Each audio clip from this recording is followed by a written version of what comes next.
division office should be the one providing us with those video lessons. However, we don't have it yet. We don't have it yet. Hindi pa siguro tapos ng division office. They prioritize producing the written module, the written ones. Just like what you have, the first 3 modules. Actually, the problem nga is you don't have the port and ongoing you have only first 3 modules with you, no? Opo. Wala pa yung 4, 5, and so on. Wala pa kayong hawak, of course. So, dahil wala namang schedule na binibigay pa si Sir Charlie regarding that.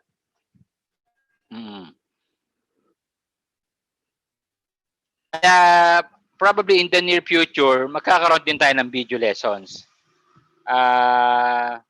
Yun lang kasi ang ang aking frustrations that up to now, we don't have it yet. Siguro during this weekend, I'll try to consider that suggestion to do some lecture video. Sir Fox call it lecture video. Kindly mute, please. I'll take into consideration the comment, Miss Eva. Si Miss Eva, I remember. Si Miss Eva Elgo ba yung magaling sa Mandarin ba to or sa foreign language? Tama ba ako, Miss Eva? Hindi naman po. Hindi naman. Sir, sa Nihongo, sir. Nihongo. Yes, I remember you are an awardee. Di ba? I think in grade 8 ba? Or grade 9, you are an awardee in Nihongo? Apa, grade 8 po. Kasi magkatabi tayo nun eh. Naalala ko. Remember? Sir, kanalimutan ko na yung pangyayaring yun. Okay. Sige. Pero I cannot promise that I can do Sir Fox Facebook. Facebook, ba yun? Video lessons. When I put it in Facebook, na siya. It's publicized already. Public na siya? Consumption? Sir, pwede po sa private group po. Actually, na nga lang sana ang plano ko. I'll do it privately. Then I'll send it to our... Can I send it through our Google Classroom?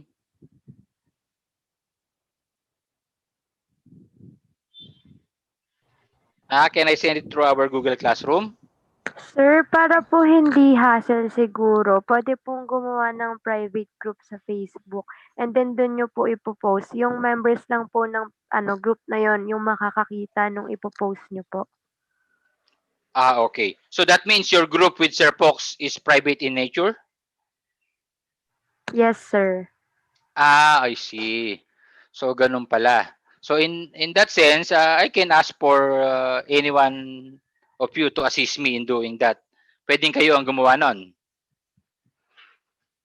Opo, sir. Okay. So sino ba ang ating reliable person for that? Sino maaasahan natin doon?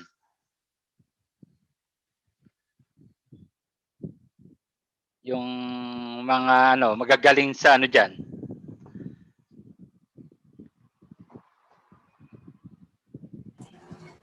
Si Rosa po. Si Rosa. Okay. Sige. I'll talk to you later, Miss Rosa. After, siguro, later this, I know you're busy with the school works today.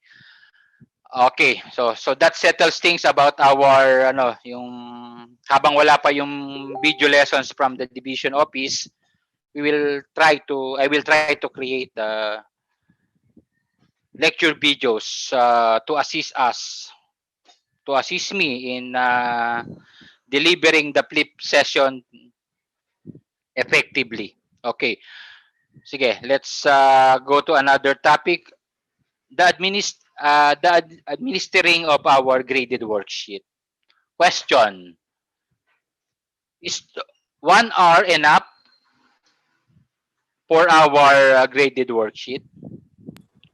Sir, ano po, yung sa last worksheet po kasi, yung iba po kasi natagalan po kasi yung sinunod po nilang format para mag-answer is yung nasa work example po.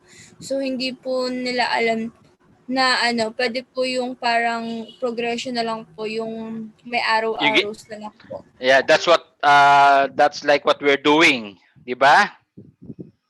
I've been showing you naman how to do it, di ba? Yung arrow progression lang, number progression using connecting lines or arrows, di ba? Yun lang naman ang sabi ko, as simple as that. Oo. At the end of the day, sometimes I receive a lot of sir, I have a problem sending it. Sir, ano po, mahina po ang net ko. Something like that. So, yan, there lies the problem. Kaya nga I'm suggesting this. I've suggested this to other sections also.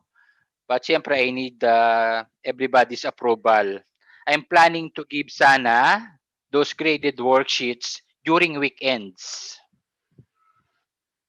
During weekends, out of our regular scheduled time, so that at least I could give you the, let us say, maximum of 2 hours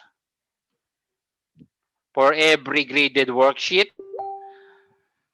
to answer that and to do the scanning, do the everything you need to do hanggang makabalik sa akin ang worksheet, ang answered worksheet. What do you think about it?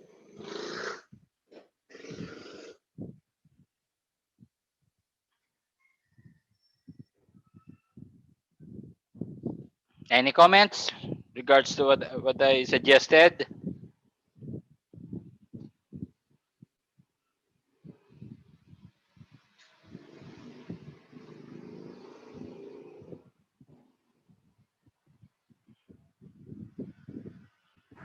Sir, ano po, siguro po yung iba po sa amin is hindi po okay doon.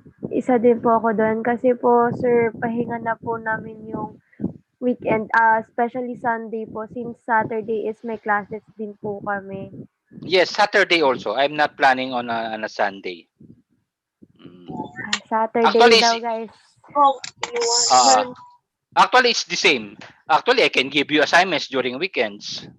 It's just the same.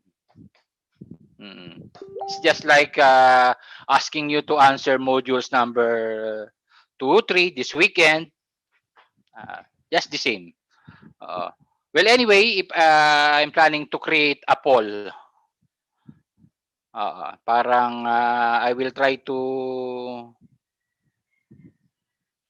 ano ba tawag doon? Yun nga, yung create ng poll and I will ask for your answers, for your opinion regarding that.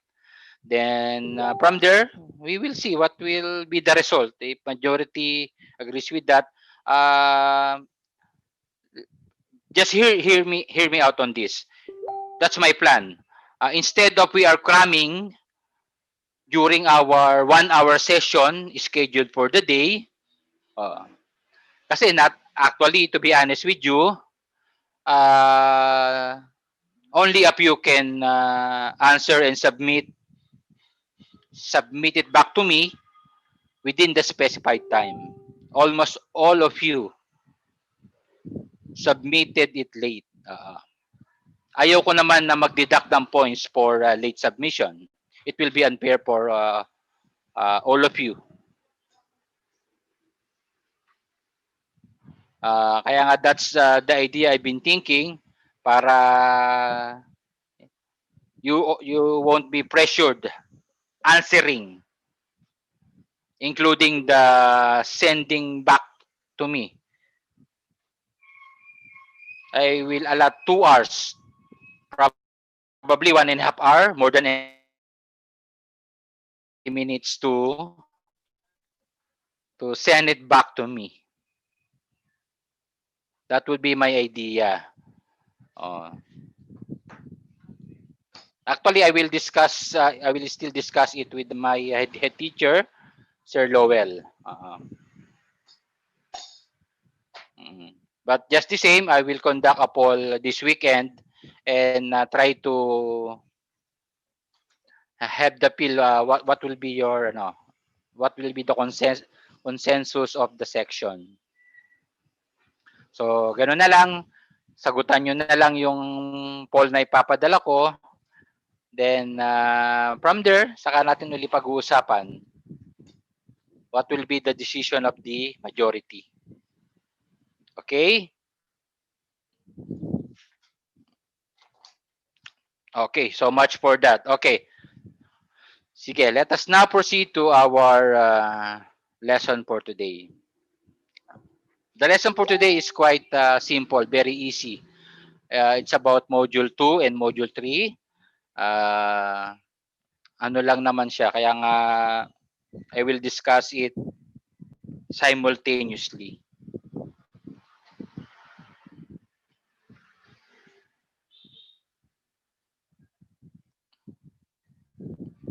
So I have now my screen share. Can everybody read this? Yes, sir. Yes po, Okay. sir. So Yes maganda po. naman ang itsura. So my screen sharing is working. Okay.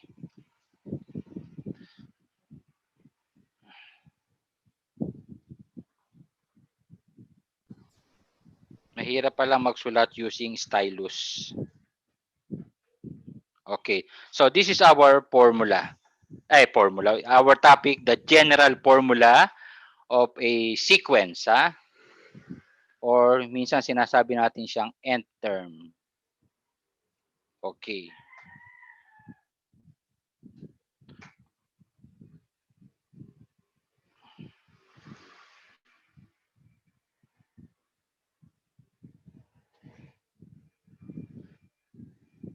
Okay. For this number progression, just like what we've been doing previously, it's very obvious. It's very simple that the first thing to do is identify the number progression or the pattern, then supply the next two numbers. Like what we've been doing, we identify the pattern. Ganito lang naman kasimple yung ating first graded activity. So we simply add 7 every now and then. And so this is the established pattern. And then from there, we can say that the next two numbers missing will be, tama ba ako? 39 and 39 plus 7, 46. Okay. Okay, 39 plus 46. Okay. So from this example, we can see that yung sinasabi natin, sa taas ko lang nailagay, this is the first level difference, di ba? Ito yung common difference of this number sequence or number progression. Okay.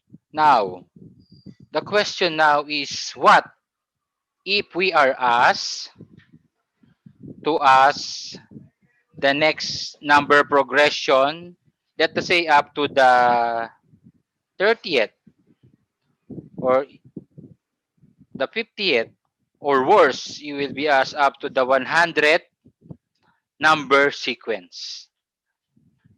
Actually, it still can be done. Diba?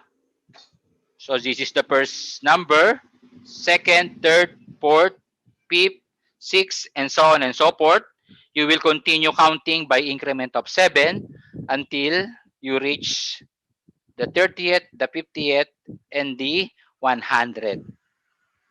But it's not simple, siyempre. It's taxing. Nakakainis, in other words. Di ba?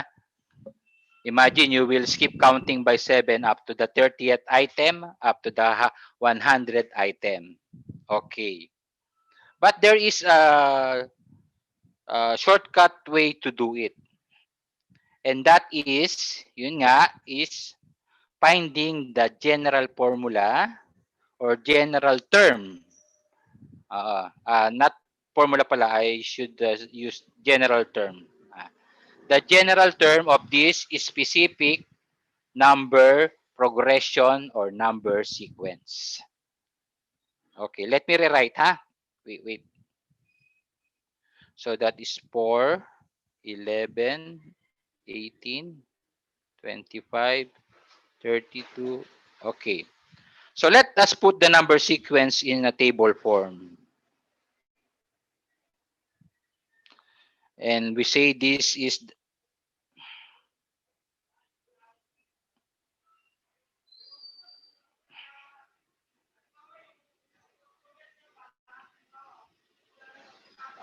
na erase. Sorry. 4, 11, 18, 25, and 32. Let's put that in a table form and name this the order or the position. And this is the actual number sequence. So we put this is the first term. We call this, by the way, class, the first term of the sequence or progression, the second term, the third term, the fourth term, and so on and so forth. Yan.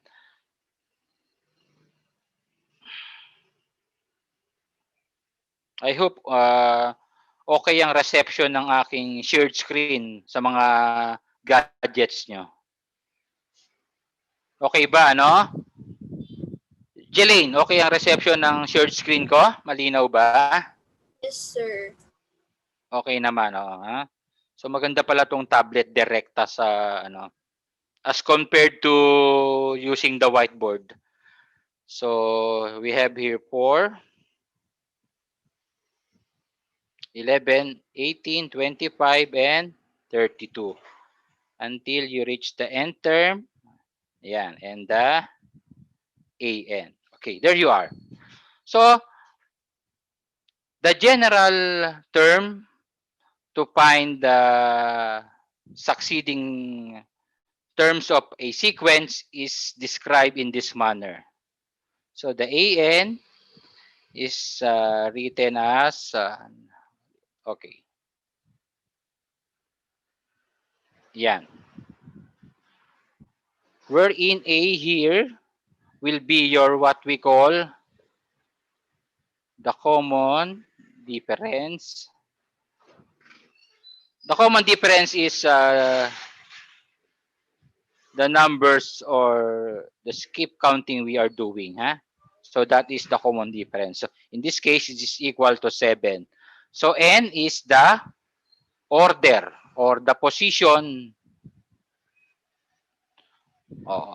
whether it's first, second, fifth, 10, okay. And let B is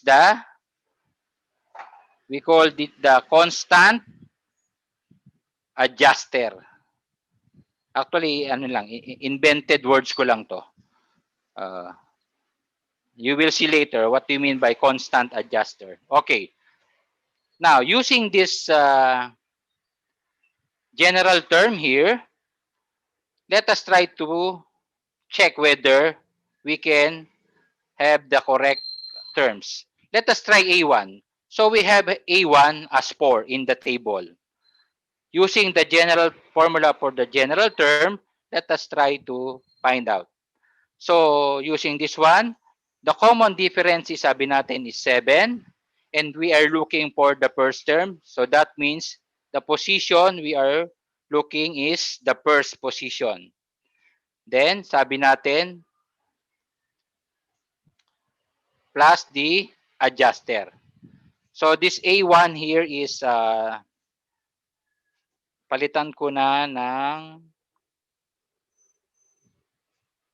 I'll make it 4 already. Dahil yun naman talaga ang first term, 4. So 4 is equal to the product of the common difference and its corresponding position plus B, or what we call the constant adjuster. So how can we find B?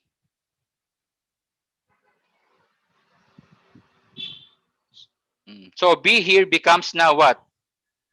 So magiging negative 3 siya is equal to B. So this is your first adjuster. Or you may look at it this way. You have 7 here. How will you go to 4, the first term? Of course, you subtract 3. Or simply try to find out the value of B, which is the adjuster. Okay, let us check the second term, or 11. So the second term is 11. The common difference is the same, still 11.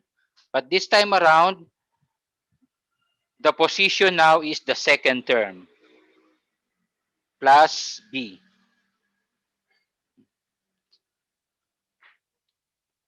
Okay. So once again, you will find B here. So that means 11 minus 14 is equal to your B, and that is negative 3 is equal to your B again. Okay. Let us try the third term, which is 18.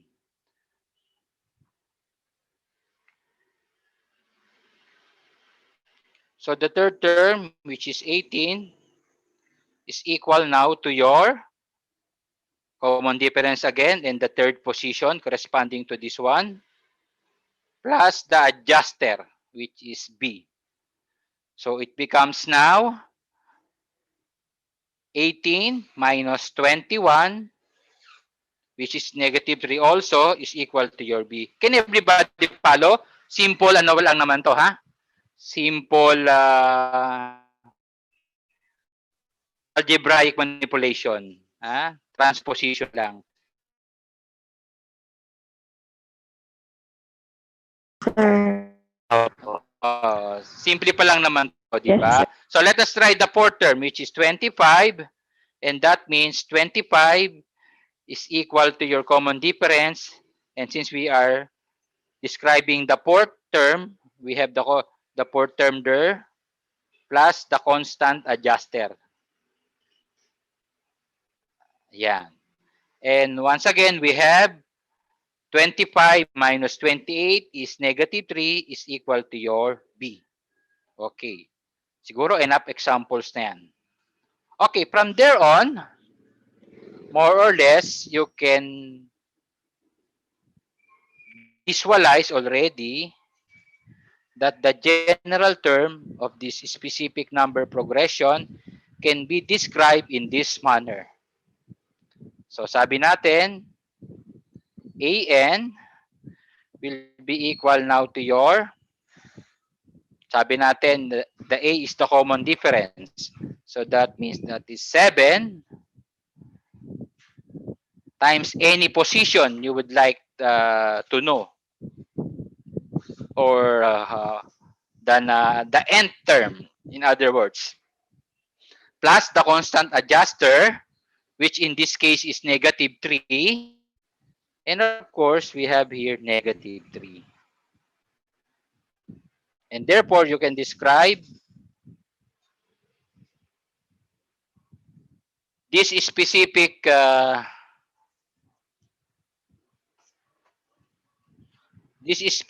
number progression here in this general term, wherein any term you would like to find, you simply have to multiply 7 by any position you like and subtract 3.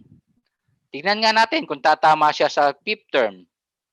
So the fifth term, which we are looking for, is using this general term, will be 7 multiplied by the common difference multiplied by the nth term or the position you would like to know, minus 3. So, ang sabi natin, the fifth term will be 35 minus 3, which is equal to 32. Tama ba? Ayun, ang 32. There you are. Okay. So, now, kahit anumang term ang gusto na nating hanapin ngayon, we can do it. You just simply have to follow the general term specific to this number progression. If you need to know the 30th term, all you have to do is use once again this number general term, and that will be 7 multiplied by 30 and subtract 3. And that would be 210 minus 3. And of course, that would be equal to 207. You don't need to skip count up to the 30th term to be able to find the 30th term. Just like kung ang kailangan nyo ay pang 100th term, you need to find the 100th term, you can also do this. So that is 7, 100, the position, minus 3. And we have here 700 minus 3, and therefore the 100th term will be equal to 697. Yan. So that makes life easy for us when we are asked to find the end term of a very long progression of numbers. Any questions so far?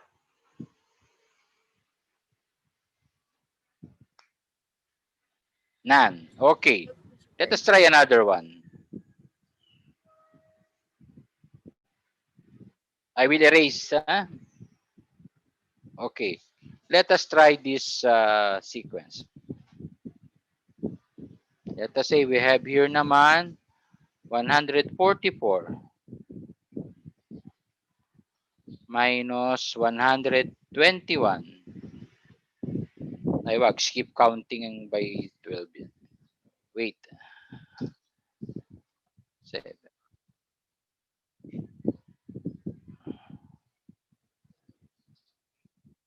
Okay. So consider this number progression, starting with the bigger one, 144, 137, 130, 123. Okay. So by just simply looking at the number progression, we can see that to get from the first number to the next number and so on, we subtract 7 every now and then. Yeah. So, by just simply using the common difference of negative 7, we can give the next two terms, which is ano ba to, 116 and 109. Okay. So once again, what if we are asked to find the, let us say, Miss Eva, what is your favorite two-digit number? 57, sir. What if we are asked by Miss Eva, sige nga sir, please find the 57th term. Sabi ni, request ni Eva. Okay. So putting those number progressions once again in the table form, just like a x and y coordinate, have here the n and the an, and first position, second position, third position, fourth position, fifth. We have here 144, 130, 123, 116, and the an. And ang request nga ni Miss Eva ay the 57th daw. Yan. Yan ang request niya. Okay. So using again the general term I described earlier, which is goes like this. Then the common difference will now be -7 multiplied by the position you are trying to locate plus the adjuster. Yan. Plus the adjuster. Okay. So let us check if we try to find the first term, which is 144. Let us see. Is that equal to -7 multiplied by the first position plus B? We are trying to locate pala the adjuster. So that there you are. First term, common difference, the position plus the adjuster. So we have here, what will be now your B? So that will become now 144. So this one will transfer to the other side and it becomes now, tama ba ako, plus 7 mga anak? Ha? Tama ba ako mga anak? Baka nalilimutan ko na ang Opo. simple. Opo, Okay. sir. So that would Opo. be 151 is your adjuster. Let us check kung tama nga yung adjuster natin na 151. Positive. So let us use the second term which is 137 is equal ba to your common difference which is 7, -7, the position of 2, the second position, plus the adjuster. So is this equal to 137 plus 14 is equal to your B? Pareho ba? Yes, I think so. So that is 151 is equal to your adjuster. And finally, last na to. So the third term is 130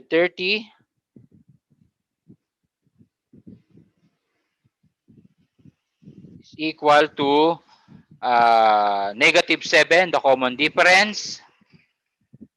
The third position corresponds to the third position plus the adjuster. So your B now is 130 plus 21 will be your B, and that is equal to your 151. And therefore, we can safely conclude that the value of your B is positive 151.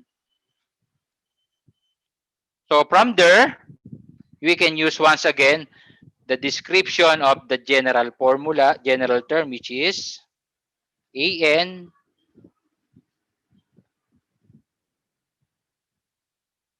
which is -7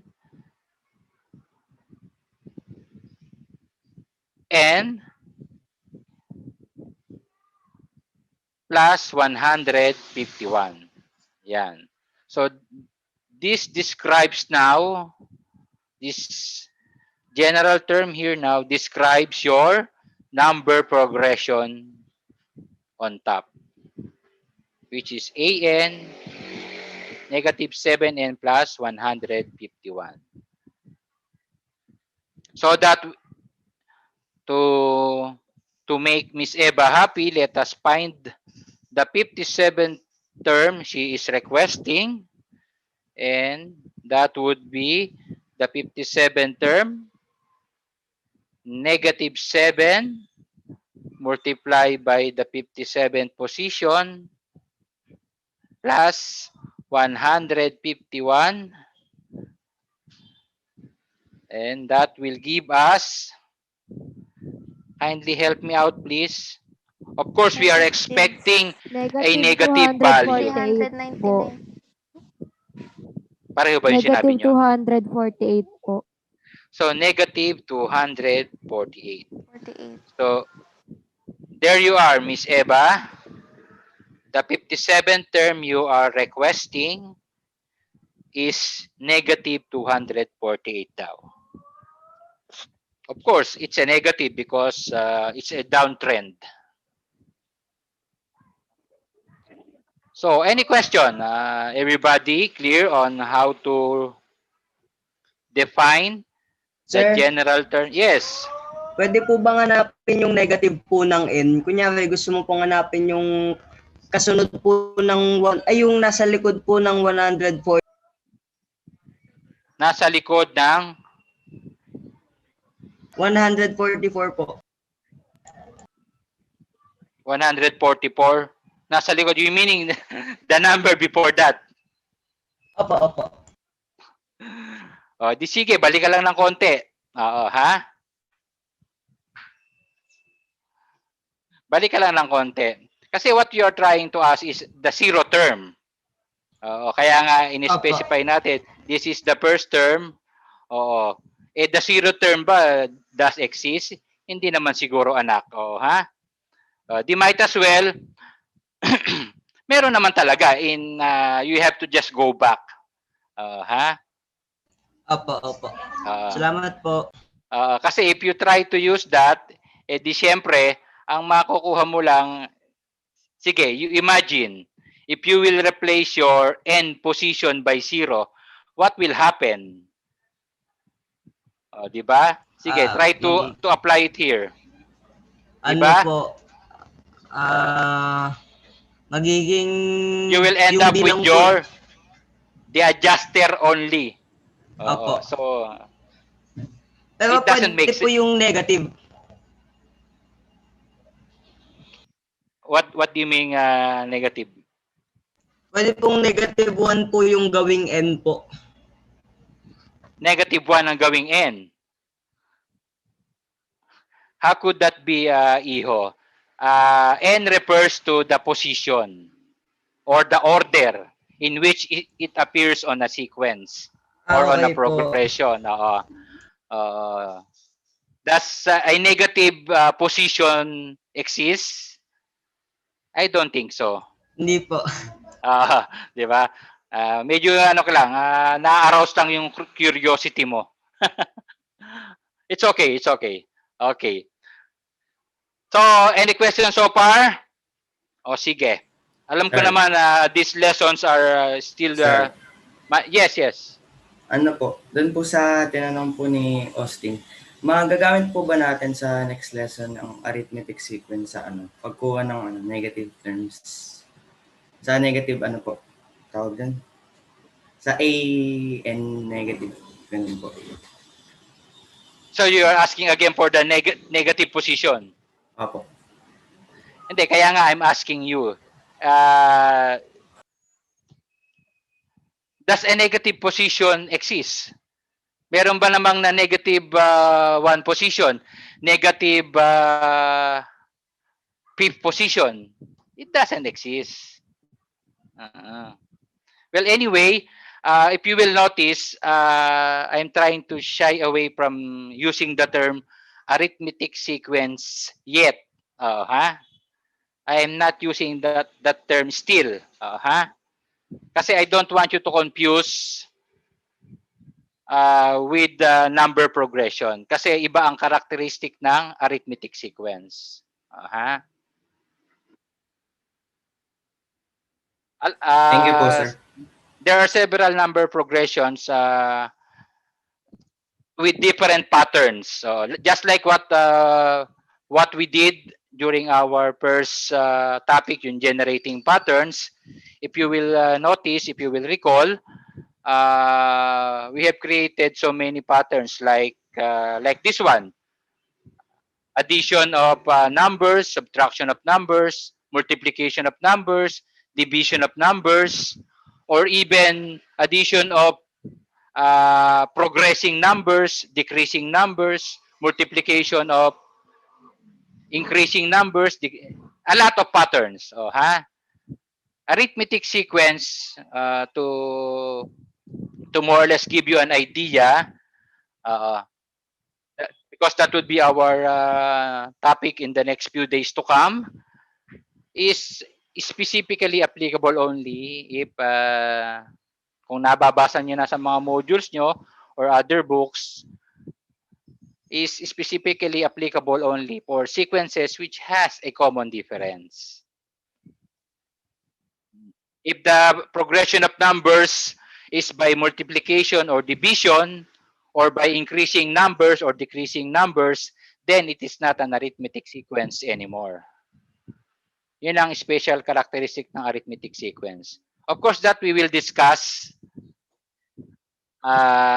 in the days to come. Oh, ha? Masyado kayong excited and I'm very happy for that. Oh, ha? Don't you worry. Ito lang namang ano natin, mga introduction pa lang into to sequences. Oh, ha? Mga early easy portions pa lang naman to. So, any question regarding how to find the general term or the end term as I have described?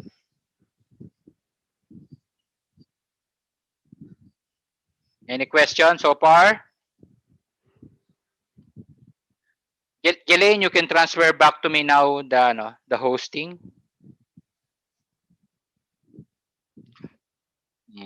So, Okay na. okay, so our two topics were partly discussed. The finding the general term, which we are doing, and finding the first few terms of a number progression given the general term. So actually, if you have the general term, you can find the first 10 terms of a specific number progression, or even the first 100 terms. You can also do that. All you have to do is substitute, of course, the position or the term you would like to know. Now, for your assignment, please answer all the activities on modules 2 and 3. Modules 2 and 3. Practice the activities for modules 2 and 3. Nandun lahat yan sa inyong modules na hawak. Generating the general term or finding the general term, excuse me, and finding the next few terms of a number progression given the general term. Please try to answer that during this weekend. That will be for your assignment. Okay? My students, please answer it religiously. Practice nyo yan. In due time, I will ask you to check it on your own because meron namang correction key at the back of each module. And I will ask for your performance score. Siyempre, that's a way for us to check if you really understand. So talagang we have to do it this way. Wala naman tayong ibang means. Okay, if there's no further question, we may end our session now. So goodbye for now, my dear Marks, and enjoy the rest of the day. Bye, sir. Thank you. Thank you Thank po. you, Thank you po, sir. sir. Bye po. Thank you po. Bye po. po, sir. Bye-bye. Thank you, sir. Okay, thank you, Jelaine. Ay, joke lang.